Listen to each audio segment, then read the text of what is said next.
Riot police deployed rubber bullets and tear gas against protesters in northeast Georgia's Pankisi Valley on the 21st of April after local residents tried to prevent the resumption of work on a hydropower plant in the valley. 17 local residents and 38 police officers required medical attention following the clashes. The local population has long protested the construction of hydropower plants in the valley, claiming they will damage the local environment. After the government's failed attempts to prove them wrong, workers appeared in Pankisi on Sunday accompanied by police. We heard in the morning that the police had arrived. They insulted us, they used tear gas, they shot rubber bullets, they deployed additional forces. We didn't oppose them until their reinforcements arrived. They shot first and then we resisted. We would die before letting them build the dam.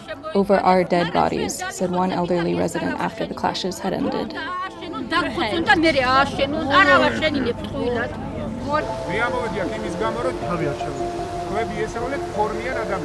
Interior Minister Giorga Gacharia then arrived at the scene, explaining he had come because local residents had attacked police. Did they shoot flowers? They shot us with bullets, the crowd responded. The Kadori 3 hydroelectric power plant is scheduled to be completed by the end of 2019, according to plans from construction company Alazani Energy. The water to the plant will come from the Kadori 2 channel, with a 4.5-kilometer water tunnel from the river Alazani, generating up to 5 megawatts of electricity.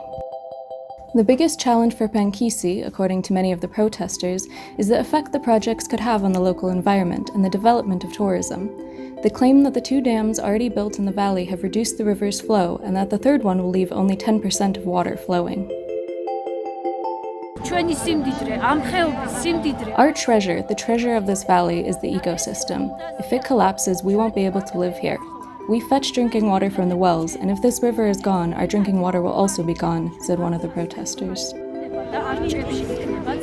On the 22nd of April, the Ministry of Economy issued a statement claiming the dam was safe for the environment. It said that Alazani Energy had addressed them for help to provide a safe working environment for their workers.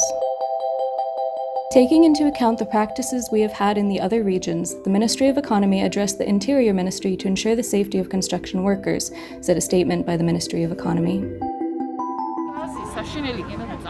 I fell down. Something exploded and I inhaled it. I couldn't see a thing. They were shooting bullets.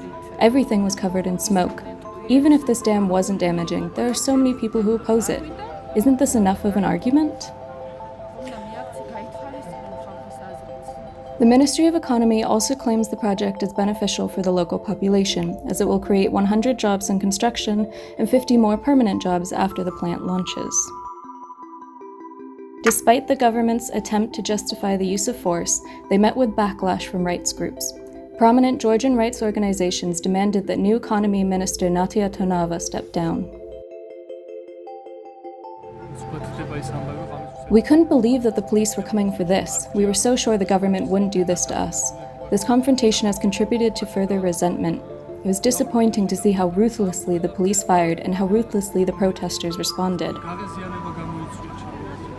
I can hardly talk. They suffocated me. If they were coming to work here, why were they armed? They insulted us. Had we been the ones who provoked them, we would go to them. But they came to us and they provoked us, protesters said. Responding to the violence, the government condemned provocations and violence against the police and said they would further inform the population of Pankisi Valley on the benefits of hydropower and the accompanying infrastructure and employment possibilities. The Interior Minister has now pledged that construction will not resume unless 90% of the local population is on board.